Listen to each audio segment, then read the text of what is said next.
Hello everyone, and welcome to Judy's Creations in Crochet. And today is June the 27th, 2024. And I'm coming to you from southwestern Ontario in Canada. And we have just finished a very, very hot spell, but we had some rain today, and I think we've had a break in our weather. Thank goodness. It was unbearable.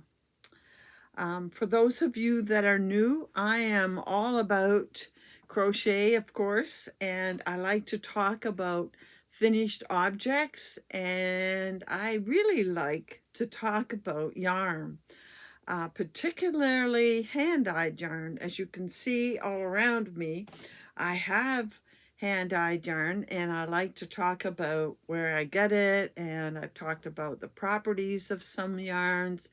And right now I'm kind of on a lull for purchasing yarn. I am trying very hard to shop my stash this year, although we aren't calling it a stash anymore.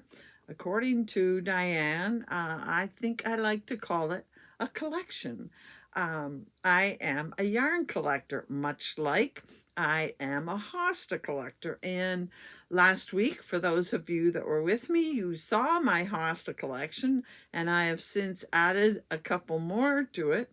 I have to get out and get them planted, but they tell me it's going to rain again tomorrow. Anyhow, I'm here to talk about crochet and yarn, and I appreciate every single one of you. I am so happy you come back week after week for my returning viewers. And for those that are new, I'm happy you have discovered me. I hope you enjoy what you see and that you come back again. So that means if you want to keep up with what I'm doing, you have to hit that subscribe button and click on the bell so you don't miss anything. I only generally come to you once a week on Thursdays, with one special edition on the first of every month. And that means that this week you're going to get to see me again. Lucky you.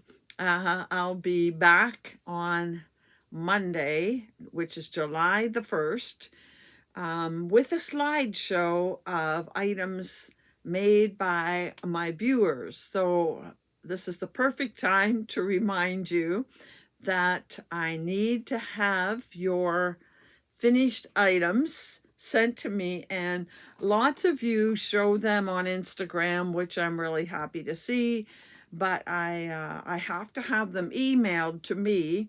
Emails in the description box below if you want them to be in that slideshow, and I need them by tomorrow so I can work on them on the weekend to get ready for the slideshow on Monday. And yes, that's July 1st, Canada Day, and it's a holiday here in Canada, but I will get the slideshow together the day ahead of time and make sure to release it at the correct time.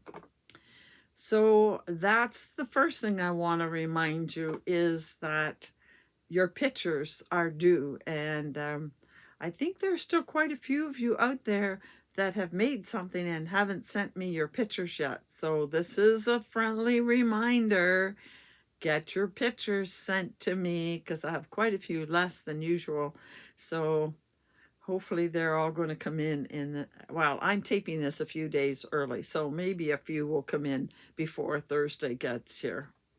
Now, I'm going to tell you, and I've said it before, but I'm going to say it and mean it this time. This is going to be a shorter video. I do not have as much to talk about, and quite honestly, I'm running very, very tired. I have a lot on my plate these days, and today just happened to be a very, very busy day of running around and hospital visits and other things. So, and I don't have as much to say, surprise, surprise, as usual. So this will be a shorter video. Now, before I get into the business of the video, I want to mention one thing that is kind of bothering me. I always watch my videos under a different account.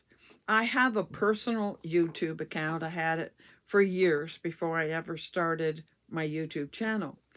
So I always watch my video on my other account. And last week, when I watched this video for the first time, I was very, very upset to see that the video was interrupted. I think it was 4 different times, maybe more, at least 4 times with an ad. I think that's the first time I've seen ads. I purposely, as you know, do not monetize my channel. First of all, because that's not what I'm here for. I'm here to share my joy of crocheting and my interest and my knowledge of various things. And I purposely don't monetize because I do not want you to have to deal with ads throughout the videos. I know how they frustrate me. Now, maybe it was just that one time. Maybe it just happened that one view. I don't know, but I would like a little feedback. Are you starting to get ads in the videos? I don't think there's anything I can do about it. And I definitely, if you're getting ads, I apologize, because that's not what I wanted. That's what I was hoping to avoid. But anyway, if it is, I guess. YouTube has to make their money somehow, right? And one other thing, my little kitty that I got as a gift from Diane last week, and I asked for ideas of names, and I got quite a number. I can't remember them all, but definitely I got the suggestion of Sparkle more than once, and Lana, which means wool, and Violet, and Viola, and Lavender, and oh, there were a couple of others too. Felicity, I think I got somebody saying Felicity. Anyway, I didn't make up my mind yet. I'm having a little difficulty in deciding. I'll give it one more week. I don't know whether to drop a, spin on the wheel and pick randomly, but no, I think I really do want to pick the name. Oh, I had one suggestion that was, I can't say it properly, purple. It's purple with many R's like purr. I probably won't pick that one just because I cannot roll my R's, as you can tell. And I can't see just calling the cat purple. No, I don't think so. But I thought it was a very, very cute suggestion. But anyway, I'm still working on ideas. Hopefully by next week, I'll make up my mind. So let's talk about what I've been doing. First of all, what am I wearing? I went and found something to put on that was crochet. As you know, though, most of the things in my personal collection I've had a while, and because of that, I was not in the past keeping track of patterns and so on.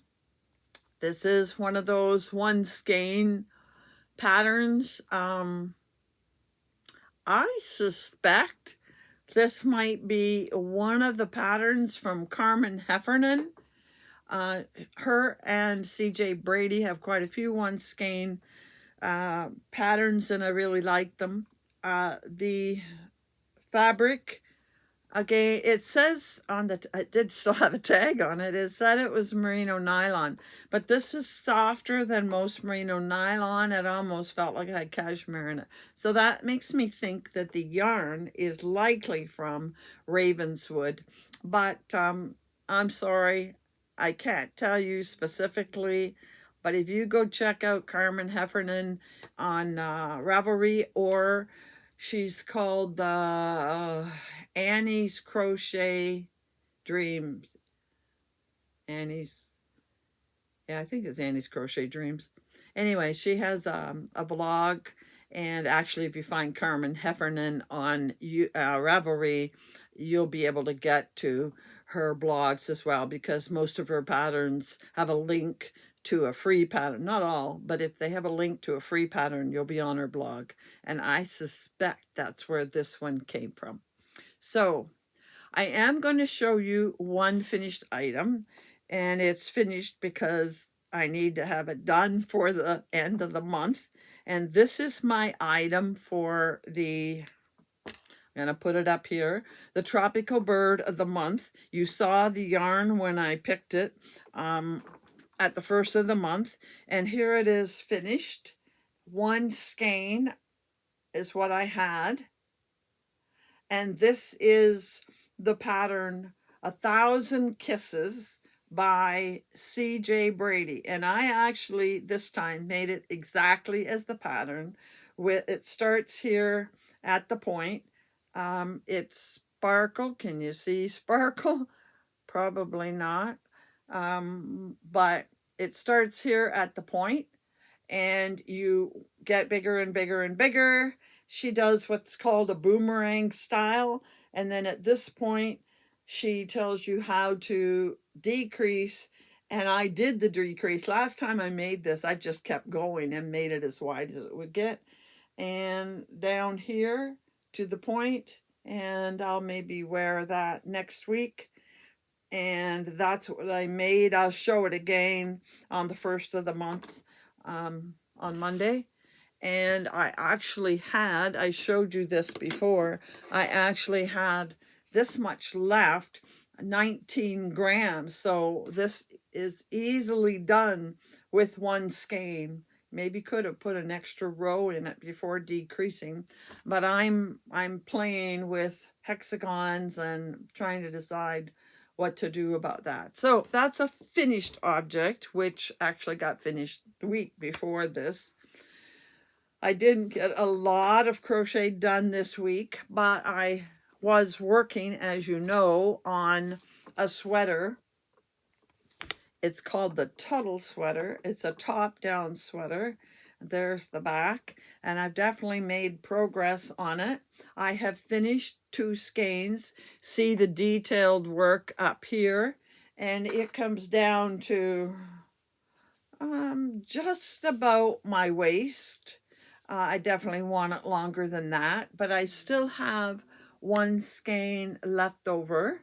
Oh, not left over, but 1 skein to use. This is Ravenswood Fiber Company, and it's called Dusting Off Some Old Books. I'm really liking the color of this and how it's turning out.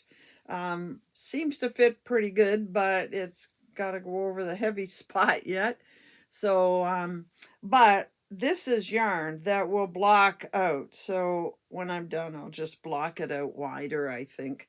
So I have 1 more skein to go. I'm quite sure it should be enough because the pattern only talks about 5 rows on the sleeves. And if I can't get 5 rows, I'm not worried about it because it already has a bit of a cap sleeve, and this is going to be for summertime wear. So I definitely have made progress on this because I wasn't to the split yet when I showed it to you last week. So that will be a finished item for next week, I promise. But I will put the link to the sweater and the yarn in the description box below today.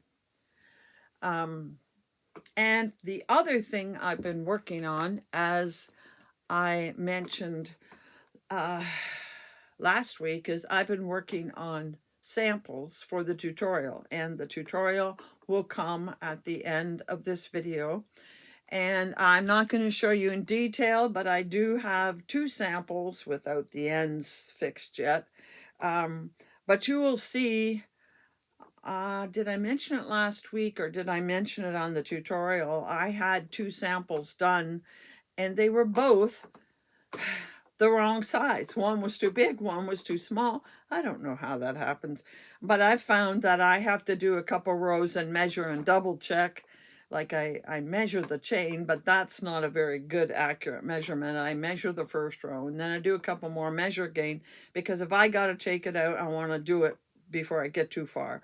So the 2 that I had done, and I actually showed the one in today's tutorial. I did show it in the tutorial, but after doing the tutorial, I pulled it all out and made another sample. And I have a second tutorial. I actually have taped 2 tutorials so far. And the second one, I showed the other one that was the wrong size, and I have torn it out. So I had 2 done, tore them both out. Now I have 2 others done, and they are the right size. Thank you very much. So you will see them as the tutorials roll along. Okay, a couple of comments about the summer cowl, and then I'm going to switch over to the tutorials and be done, because I have no acquisitions, nothing else to show you. So maybe I'll do this first and then talk about the summer cowl. Next week, we are in July already. Monday will be the first of the month with our slideshow. And then next Thursday, we will be starting Christmas in July. We will be starting to open the mini skeins that I have. So that should be interesting. And of course, we'll be continuing the tutorials every week. And I also know that next week I will have some yarn to show you, because my monthly subscription box from Sweet Georgie Yarns for the month of June will probably arrive by the end of this week, just before the end of the month. So I'll be able to show you that next week, because I know that it is in the mail right now at the moment. So I'll have yarn to show you next week, and we'll take it from there. Hopefully I'll have some finished objects as well to show you next week. So a couple of words about the summer cowl. Again, we are starting today, we are doing 6 weeks of tutorials, 1 stitch each week, which will take us to the first Thursday in August. I double checked my calendar here. It takes us to, yes, August the 1st. And then you have until September to make your item. And these squares that I have completed are going to be part of my item. I'm making squares in all 6 of the stitches. Haven't decided how many yet. I'm still debating how I'm going to put them together. I know what I want to make, but there are a few different options of how I put it together. So I don't know if I'll have 1 of every square, 2 of every square, or at the most 3 of every square. I could make the whole thing, but I'm thinking that I won't make it all in squares. I'll only make it partially in squares and sew the rest of it. But you have until September the 8th, that's a Sunday, September the 8th to finish your item and send me a picture, because that particular Thursday, September the 12th, will be a slideshow of the items from the summer cowl.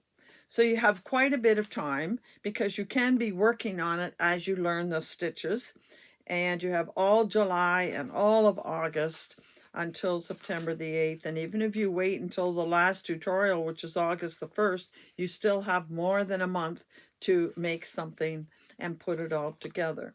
So that's the dates. I want to mention again that you only have to use maximum 4 of the 6 stitches. I'm going to be using all 6. I haven't even decided on, I think I have 5, but I don't have the 6th one yet decided. You can use any yarn, any weight, any number of colors. As you see, I'm doing mine all in 1 color. You can make any project you want. You must use 4 stitches, and I gave you the details of the dates. Now, I want to try to explain this, and hopefully it makes sense. Somebody asked me about putting them together. First of all, I want to suggest, now there may be a few cases of things you want to make that this doesn't work, but I want to suggest that you make squares. whatever size squares you want. Make them the size they need to be. In most cases, they all need to be the same.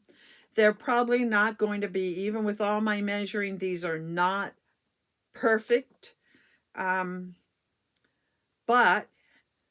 they could be put together because you can stretch a little. I actually have a blocking board.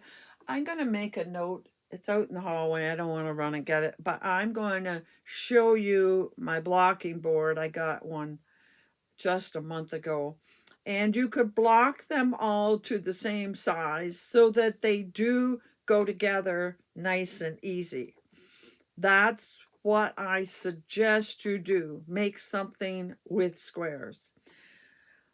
If you wish to put something, say you are putting them side by side, and you wish to put a break between them, you can use a single crochet or a double crochet and put a row or two or whatever between them to break the different stitches, that like a stitch sampler. Somebody asked about a border, so I'm guessing they're going to make a big blanket and they want to put a border on it, and I would say yes, that's acceptable, but please try to keep the border fairly simple, because the point of this is the stitches, we want the stitches to shine. But I'm going to say yes, if you're making a blanket, feel free to put a border on it. What else can I tell you? Okay, if you have to do one after the other, I have tried very hard to give you a stitch count in the base, in other words, the starting chain, that is easily the same for all of them, at least so far. I have a feeling one of them won't. But for example, I know that one of them has no special stitch count. It's whatever number of, that's the one you're going to see today. I tried to start with the very simplest stitch today, and it has no stitch count. So it can be any size you want, the starting chain. The second one has a starting chain is a multiple of 2. So that isn't really a problem either with the other one. Then the third one that I'm going to be doing, I thought it had a base chain of a multiple of 3 plus 2. And you can still make that work. For example, if your multiple of 3 was, say, 24 plus 2 is 26. And it would still work with your multiple of 2 and so on. But then I realized it actually had to be 1 stitch longer, because you were going to go back and do a row of single crochets. But in the end, it becomes a multiple of 3 plus 2. You might want to do it first and then build the multiple of 2 on top of it, and then the one with no particular number could fit anywhere. And I know that another stitch I'm going to do, it'll probably be the fourth tutorial, is also a multiple of 3 plus 2. But it means I have to kind of stay to even or multiple of 3 plus 2, because the minute you do, say, a multiple of 5, it's not going to work. A multiple of 4 plus 2, some of those others are not going to work. Now, I haven't chosen the last 2 yet. I've tried my hardest to keep them very similar, but like I said, it's really, really difficult. So you may have to just make individual squares, whatever size you need. Mine are 8 by 8, but yours may be 5 by 5, or maybe they'll be 5 by 8, or 6 by 10, or whatever size for what you're making. I would suggest squares and then block them so that they will fit together when you go to put them together. That's what I've decided to do. I'm going to block mine and put them together. And I'm not telling you what until much later. So that's all I wanted to say about the sweater. The tutorial comes next, and I've made it like a separate piece at the end.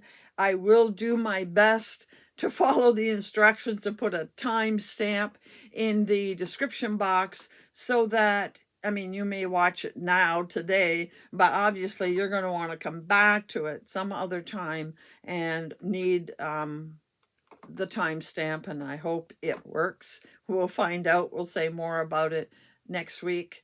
And there was one other thing I was going to say, and it just went out of my head. But oh well, that happens when you get older. A senior moment.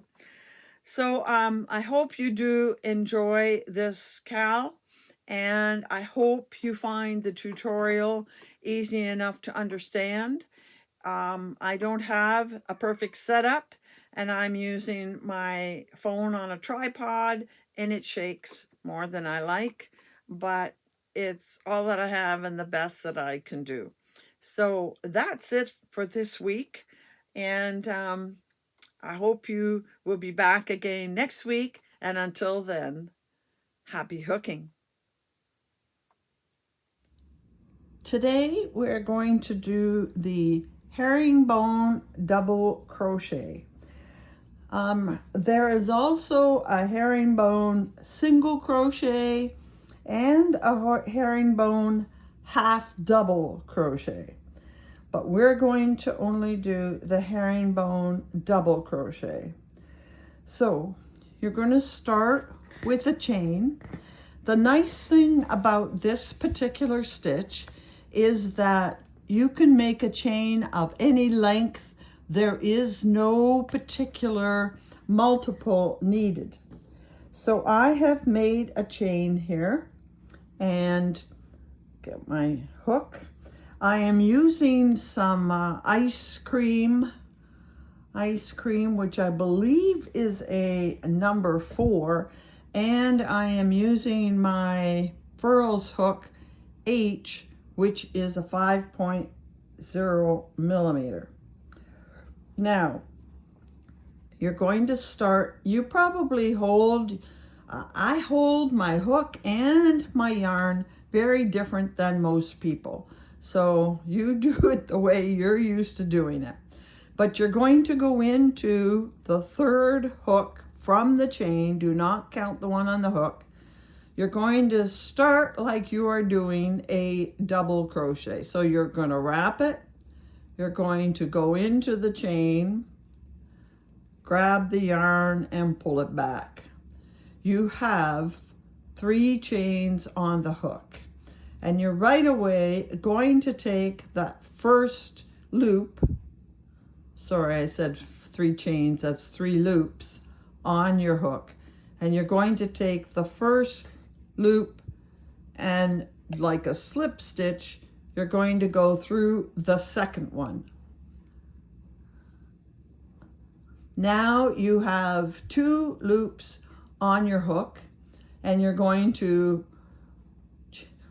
wrap it over and pull through 1 chain on the hook, 1 loop on the hook. Then you're going to wrap it around and go through both loops on your hook, and that makes the herringbone double crochet. So we'll do that a few more times. Wrap, go into the chain, grab your yarn and pull through. Then you're immediately going to take that third loop and pull it through the second loop. So now you have 2 loops on your hook. Then you're going to wrap it, pull through 1 loop, wrap it, pull through 2 loops. Again, wrap the yarn around your hook, go in as if you're going to do a double crochet, go in, grab the yarn and pull it back. Then you're going to take that third loop and put it through the second loop. Then you're going to yarn over, pull through the first, yarn over, pull through 2. I hope I'm doing it slow enough for you to see what I am doing. Once again, yarn over, go through the stitch, pull yarn back. Then you're going to pull the yarn through, first loop through the second, then yarn over, pull through one, yarn over, pull through two. And you're going to do that all the way across whatever number you've decided to have on your base. Pull through like you're starting a double crochet. Then you're going to pull the third loop through the second loop, yarn over, pull through one, yarn over, pull through two. We'll keep going to the end of this chain so I can show you how to get going on the next one. Yarn over, go through and pull through 3 on your hook, just like the beginning of a double crochet. But here's where it's different. You're going to take the third loop and put it through the second loop. Then you're going to yarn over and go through 1, and yarn over and go through 2.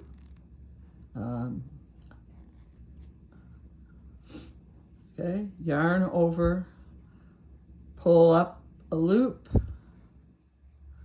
3 loops on your hook. Whoops, every now and then I forget. Then you want to pull the third loop through the second loop. Then you're going to yarn over, pull through 1 loop, yarn over and pull through both loops. And you're going to do this all the way across.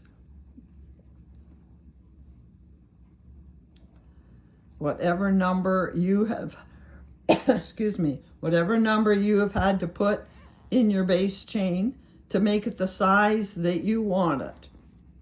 So it doesn't matter the number of chains. I did, I don't know, about a dozen, 12, 13. Oops. There's where you have to be paying attention. You want to do a double crochet, but instead you're pulling the third loop through the second, yarn over, pull through 1 loop, yarn over, pull through both loops. I have only 2 more to go, and then I'll show you the beginning of the next row. Pull the third loop through the second loop, yarn over through 1 loop, yarn over through 2 loops. And finally, the very last one, yarn over and pull up a loop.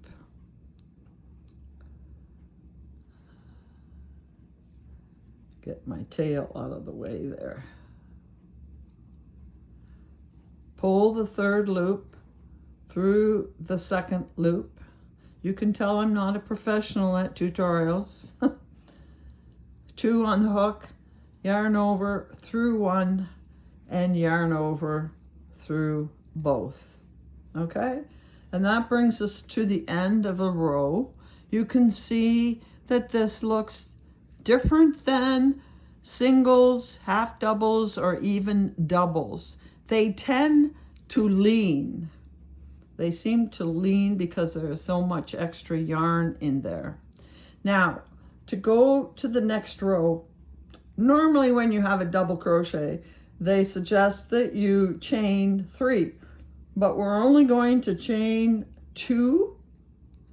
I'm doing this on the advice of another crocheter, because apparently when you only do 2, you kind of keep the edge a little tighter.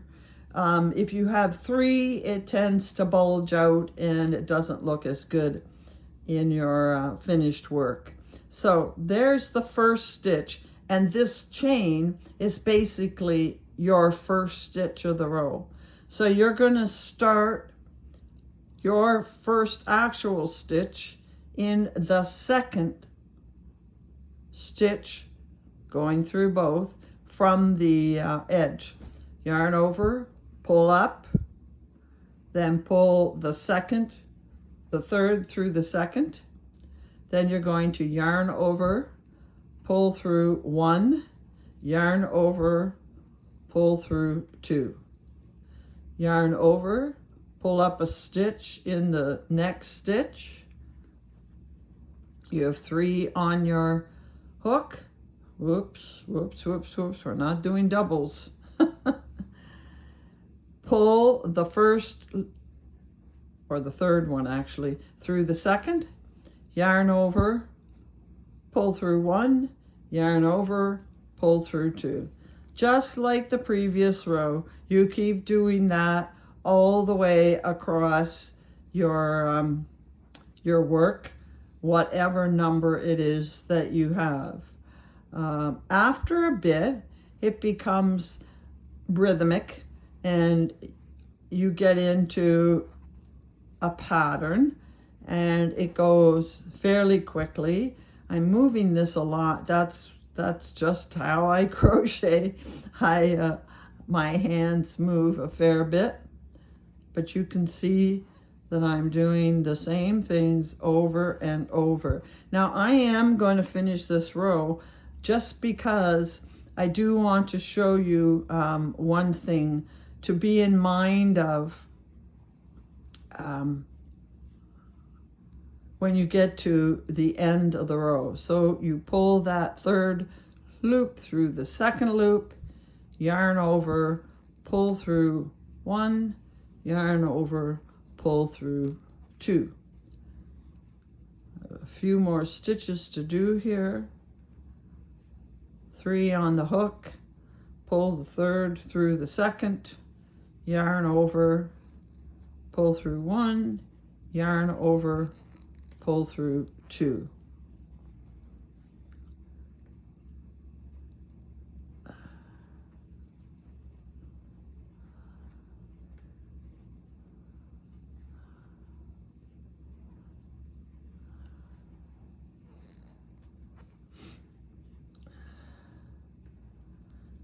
This, I'm not working with the nicest yarn. I find that it doesn't pull smoothly. I'll show you a sample I made in just a minute. Pull through 1, pull through 2. Now this looks like the last stitch, but it really isn't. There is a stitch here which is the beginning chains, and at each end you're going to have the chains of the first or the last stitch in the row. So let's do this one last here.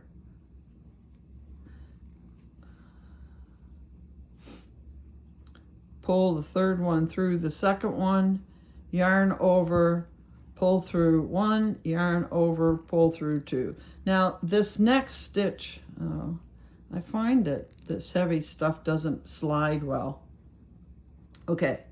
The very last one in the row has to be done in the chain. There'll be a chain at each end.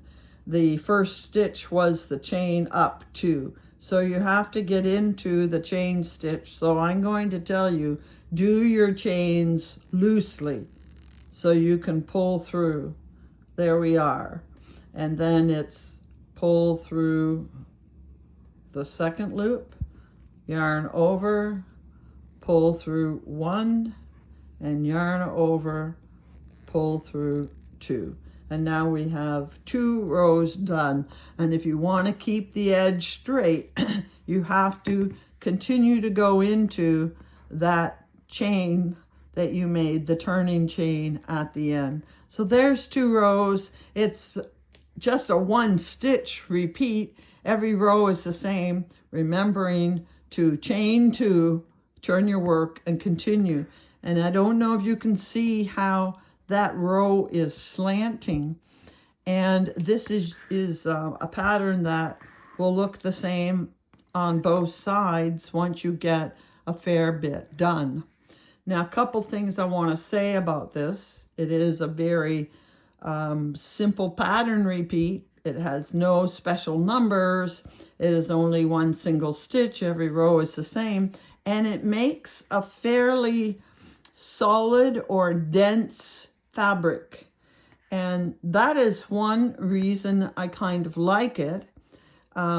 If you were making a scarf, a blanket for a baby, there are no holes to get them caught in. If you're making this for a sweater, I think this is a very nice stitch for a sweater, and I'll show you. I did, move this out of the way.